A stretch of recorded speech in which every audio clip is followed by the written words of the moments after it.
loolu mu nekkoon loo xamante ni Guy Marius Sagna jàpp na ne dette cassée et tout ça haute trahison la mais cëpp-cëpp gi bëri na noonu lañ koy waxee parce que ñu bëri dañ jàpp que ne ndam la si côté président Macky Sall moo tax sax ma ne Macky Sall conforté est-ce que réellement loolu la parce que yëpp projet de résolution yi ñu déposé woon individuellement dañ ko rejeté parce que loolu dafay violer article 130 bu 103 bu règlement intérieur assemblée nationale bi ñu voté récemment ban gis-gis nga si am est-ce que jàpp nga ne tey jar na ndam gi nga xamante ni ñenn ñi jàpp nañ ko si côté président Macky Sall vu que du loi boobu noonu kese mais lépp lu ñu déposé woon individuellement te muy violer règlement intérieur bi dañ koy waaw mais xam nga ñoom ci maanaam ci déconvenu la ñu dëkkee xam nga nekk ci nguur boobaak léegi lépp loo teg sur le plan juridique ñu won la ne la yow nekkuloo ci yoon loolu moo leen dal du ña nga njëkkee woon CPI lañ njëkkee woon CPI lañ njëkkoon ak ki nga xam ne tey moom ci boppam yéeneem jooju mu amoon moom tey ci boppam il est suspendu au barreau de Paris wàcce nañ nee nañ ko yow dootoo exercer lu tolloog nangami weer waaw mooy suite à une histoire de viol bu mu amoon mu violé voilà mu violé enquête ba secret enquête bi génne ko sur la place publique ñu wàcce ko malgré disons cette ruée des avocats de ses confrères yi nekk fii Sénégal ñoom maître Ciré Clédor Ly dem ca fale Paris di wax jëriñu dara bref mais xam nga lu ma bëgg wax allez-y gis nga bërki démb maa ngi foog naa ni semaine bale passé la foog naa ni su ma juumulee ay mercredi la maa ngi nekkoon ci benn émission bu am RTS bu ñu doon def avec un vis-à-vis bu nekk Pastef ñuy wax ni woy affaire bi mise en accusation bi dara du ko mën a teree dox mise en accusation bi nekkul woon sax ci dugaluñ ko woon sax ci session bi ñu nekk ñun am nañ ci information parce que am nañ ay députés yu nekk Assemblée nationale ñu ñëw taxaw di wax naan ay dara mënu ko téye parce que ils ont une majorité 130 députés nangam furaas xam nañ ni leer na la ni ñoom ils n'ont pas les moyens juridiques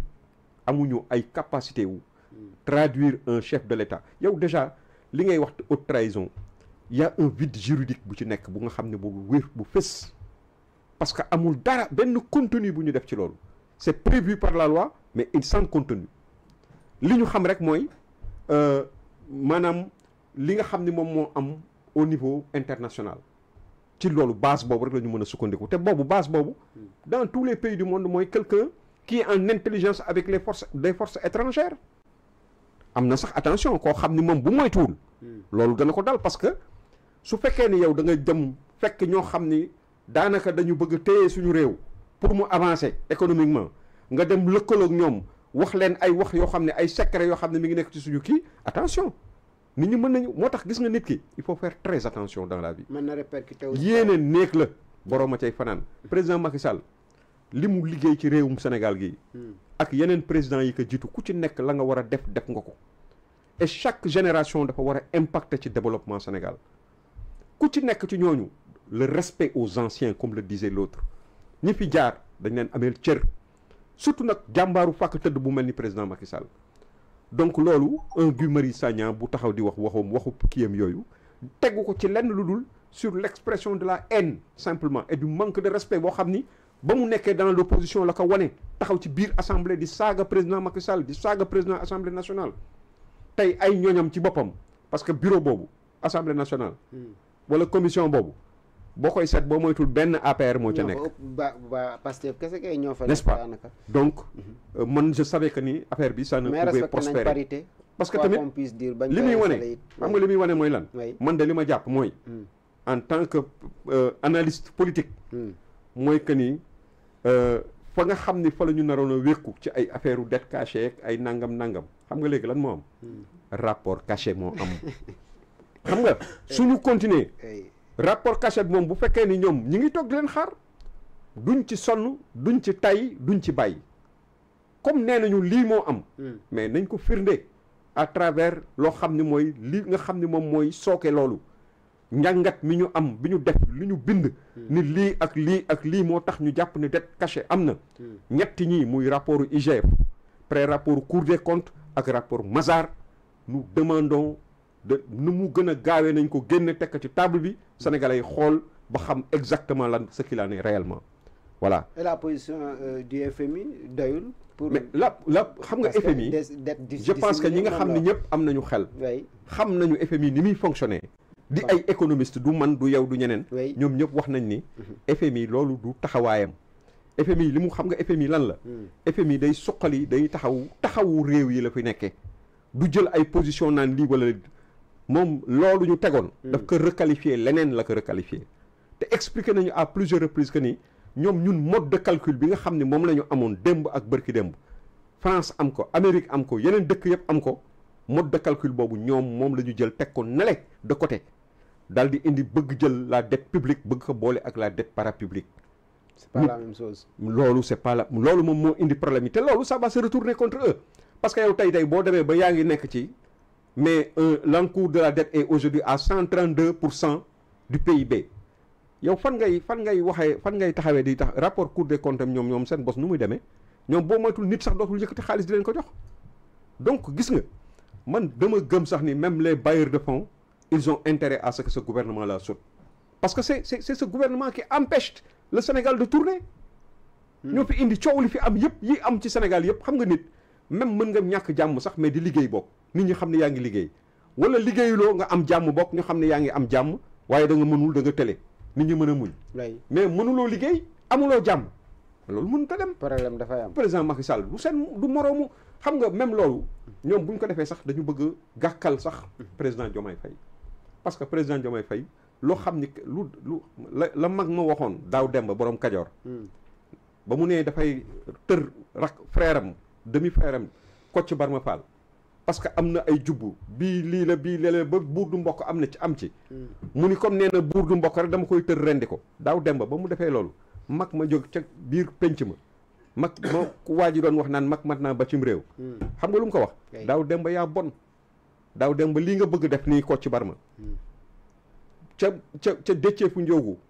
jaar ci Amari Ngoone Sabel ba léegi jaar ci sa baay Masamba Tàkko amul kenn ku fu mës a def lu mel nii tër sa doomu baay di ko rendi ci diggu penc mi waaye yaram wa daw mu bàyyi laale si yëf yi itam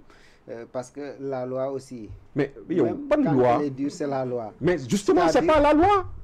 yow yaa ngi wax loi ban loi moo ko wax loolu non maanaam dama la bëgg a xamal que ne itam président Macky Sall xëy na am na privilège de juridiction mais du affaire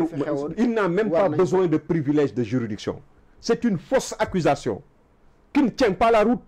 que tout le monde sait que ça ne tient pas la route cet homme aujourd'hui qui est disputé à travers le monde entier cet homme qui a tous les honneurs du monde cet homme qu'on doit épauler en tant que Sénégalais en tant que patriote sénégalais hein si on ne lui donne pas des égards mais on ne doit pas lui manquer de respect bon Dieu de bon sang hein ça c'est des accusations fallacieuses quand il défend le président Macky Sall c'est pas parce que ça c'est très normal ce n'est même pas parce que je suis membre de l'APR ce n'est même pas parce que je n'étais pas membre de l'APR et je le défendais Macky Sall bi muy nekk en 2012 lorsque Macky Sall était candidat à la présidence de la République je n'ai pas voté pour lui au premier tour c'est au deuxième tour que j'ai voté pour lui il m'a agréablement je fais partie des Sénégalais qui l'a agréablement surpris man maa mag Sénégal j'ai vu Senghor j'ai combattu Senghor j'ai combattu Diouf j'ai combattu Ablaye Wade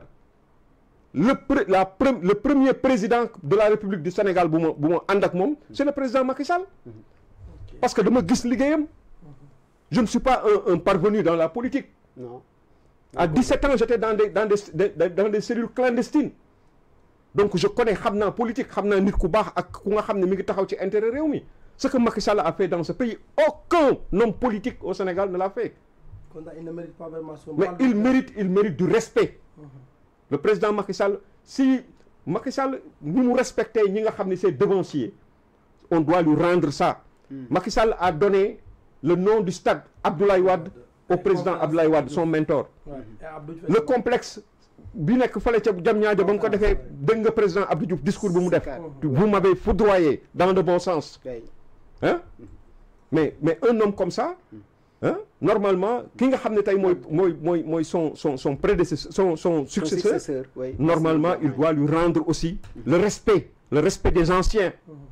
Hein? Même si Mais c'est vouloir faire légal. table rase de tout ce qui s'est passé dans ce pays, alors que vous n'êtes même pas capable de mettre une épingle dans ce pays, mais ça si c'est je comprends acceptable. bien, si je comprends bien doyen moralement ngay wax mais aussi est légitime aussi defu ko dara. xam nga bu fekkee ni ma ne accusation haute trahison oui wax naa la fii nii ça la tient pas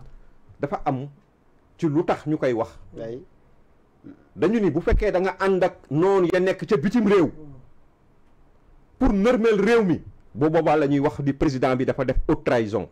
est-ce que le président Macky Sall dafa ànd ak ay noonu ci bitim réew haute trahison n'est ñëw pas di def loolu par rapport ak suñ code pénal ak constitution bi